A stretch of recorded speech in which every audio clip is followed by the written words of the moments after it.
Uzuri sisi Kenya tunakuanga na superstars karibu wote. Ndio huyo John Rambo. John Rambo ndio huyu anahang kwa chopa.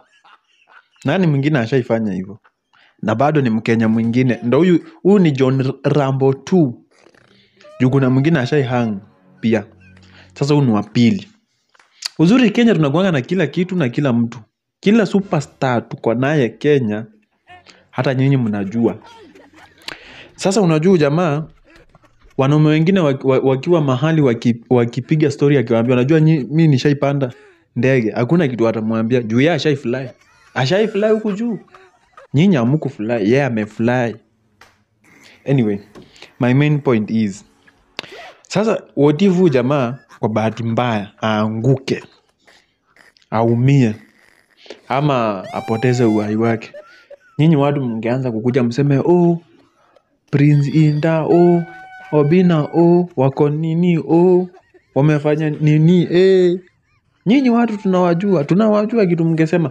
Lakini sasa mbona issue kama hii, mbona usiende? Kwani nini unataka kumwambia? Huwezi fuata inaitwa procedure.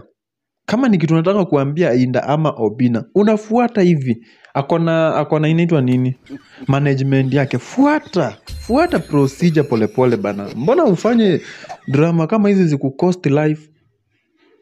Wewe bana, mkuwe serious pia hata nyinyi bana. Wewe no. That is a big no.